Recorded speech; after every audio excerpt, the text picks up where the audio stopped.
A inflação é o aumento da oferta de moeda numa economia.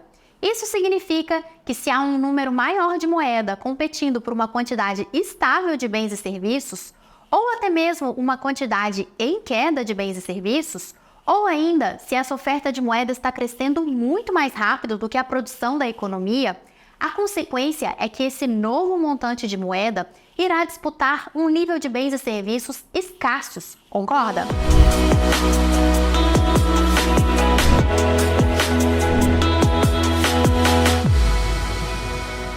Essa disputa é o que leva a um aumento de preços em toda a economia, de forma generalizada, e que tende a se repetir por um longo período de tempo. Calma que eu vou descomplicar isso. Em outras palavras, esse aumento generalizado e contínuo dos preços é a consequência da inflação da oferta de moeda, o que nós vamos chamar aqui de inflação monetária, tá bom? Porém, é muito comum chamar o aumento geral e persistente dos preços de apenas inflação.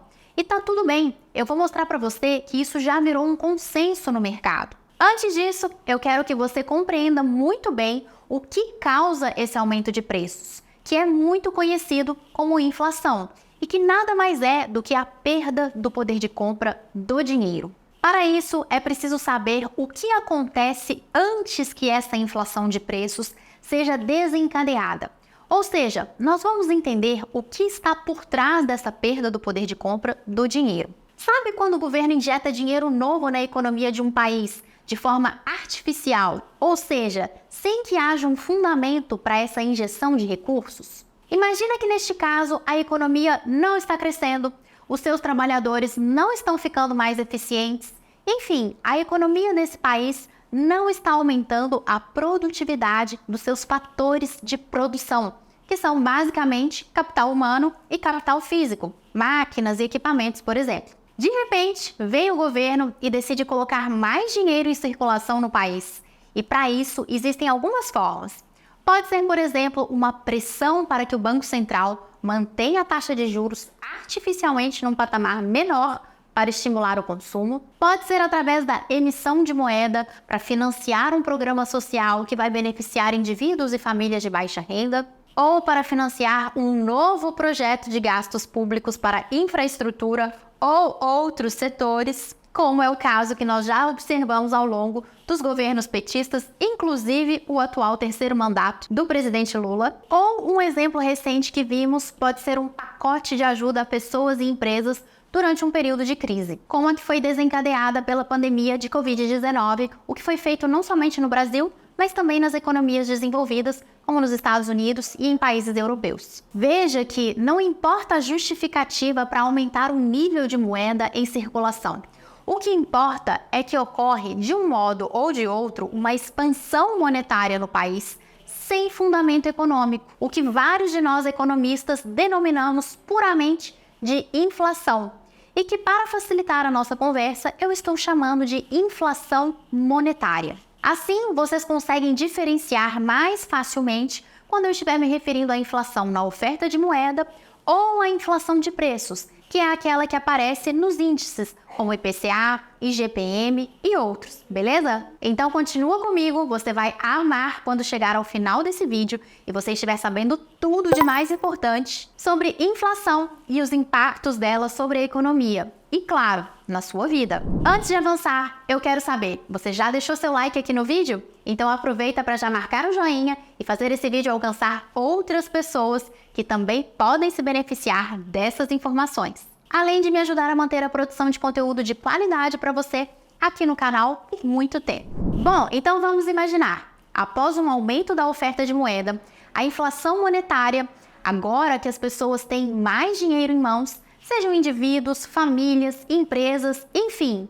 Será que o poder de compra nessa economia aumenta também? Será que no longo prazo as pessoas vão conseguir comprar muito mais coisas no supermercado? Será que vão poder encher o tanque dos seus carros de combustível mais vezes no mês? Será que vão conseguir comprar mais roupas, sapatos, viajar mais, enfim?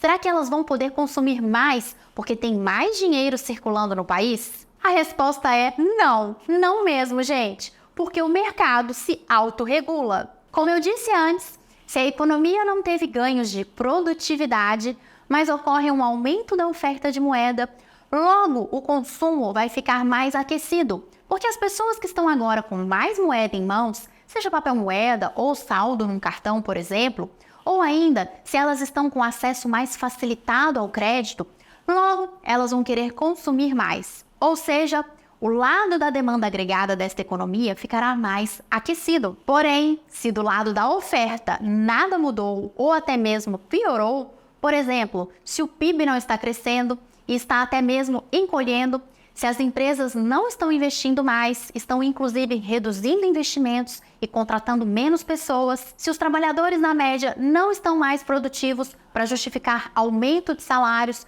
portanto, vai acontecer um desequilíbrio entre oferta agregada e demanda agregada. Eis que quem entrará no meio delas para restabelecer o equilíbrio nessa economia? Isso mesmo, a inflação de preços, que funciona como um ajuste natural nos preços, de modo geral na economia, para reequilibrar um nível de moeda de circulação mais alto do que no momento anterior, com o nível de oferta de bens e serviços que, por sua vez, não tem apresentado o mesmo ritmo de expansão da base monetária. E, por sua vez, esse ajuste nos preços é o que acarreta automaticamente na perda do poder de compra do dinheiro. Basta pensar que quanto mais escassa é alguma coisa, mais essa coisa é valorizada pelas pessoas e o seu preço é mais alto. Logo, quanto mais abundante for alguma coisa, se essa coisa existe em excesso no mercado, menos valorizada será e o seu preço será mais baixo. Então, a partir do momento em que existe uma quantidade maior de moeda na economia, sem fundamentos para que isso ocorra, menos valorizada será essa moeda, menor será o seu preço, inclusive face a outras moedas mais fortes.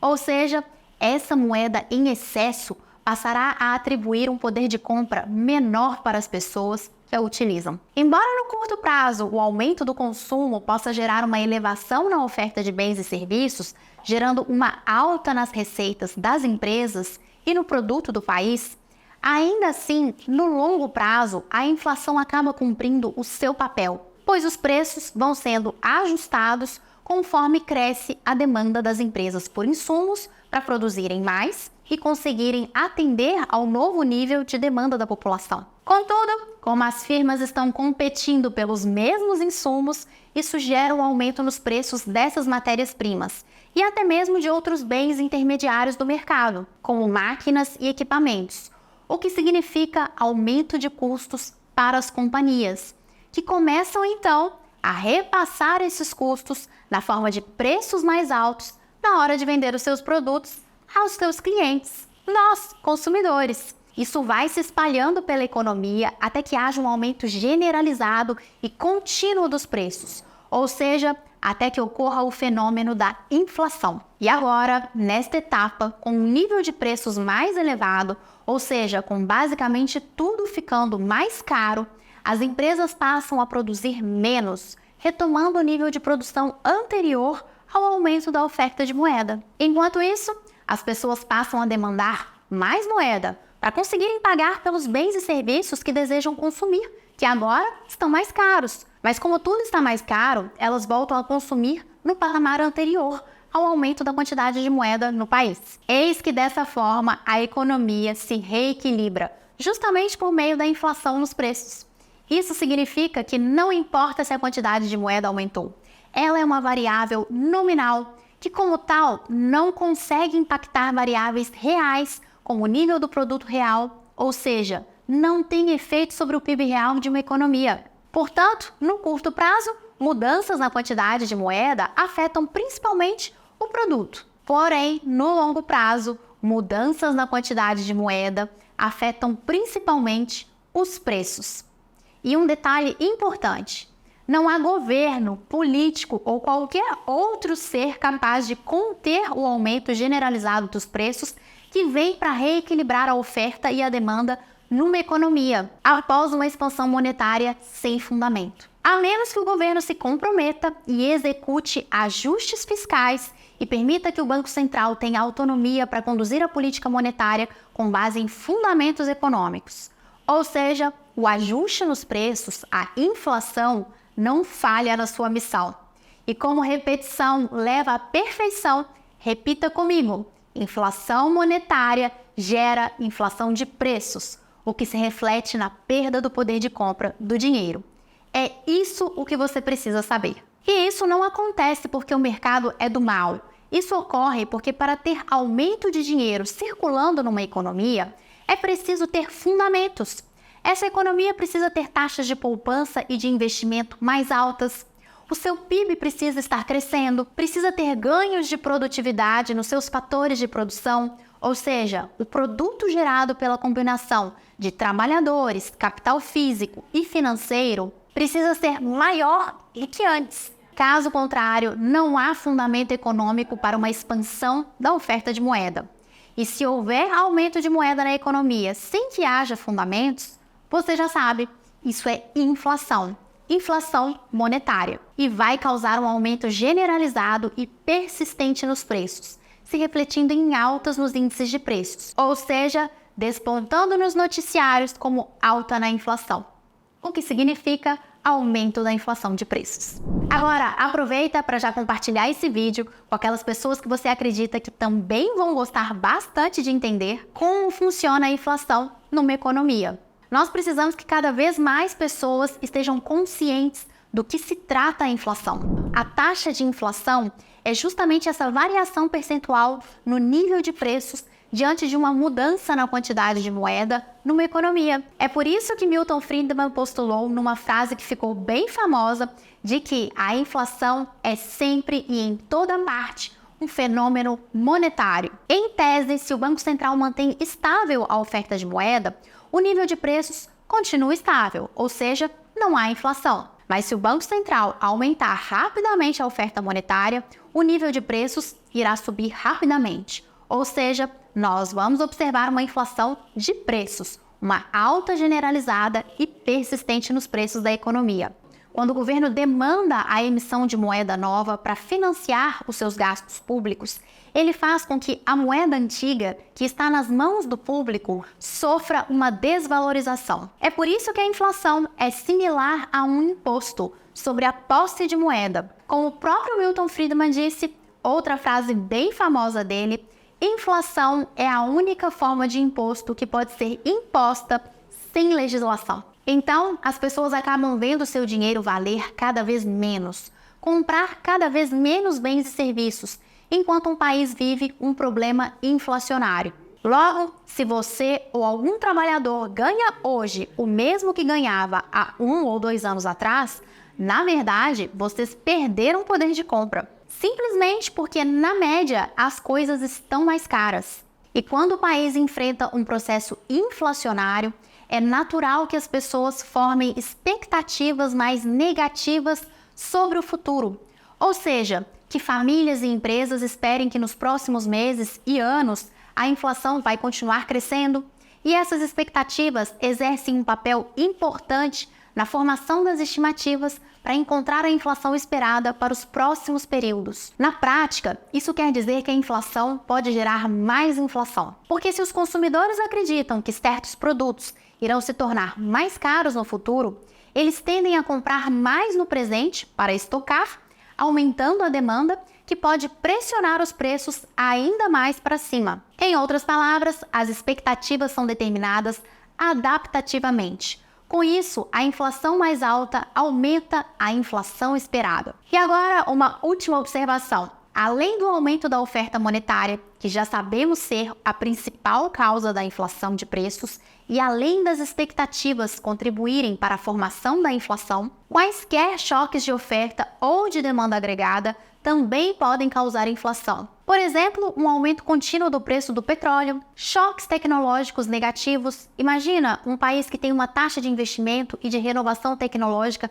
cada vez menor. Ou também o aumento do déficit público ou até mesmo o aumento da renda no resto do mundo, fazendo com que a moeda nacional passe a valer menos face a outras moedas estrangeiras. Ou seja, ocorre uma depreciação no câmbio, o que leva à necessidade de um montante maior da moeda doméstica para comprar a mesma quantidade de bens e serviços importados ou que tenham cotação internacional, como é o caso do petróleo e do minério de ferro, o que então aumenta os custos de empresas e os preços aos consumidores, ou seja, gera inflação. Todo o conhecimento desse vídeo é conhecimento de base.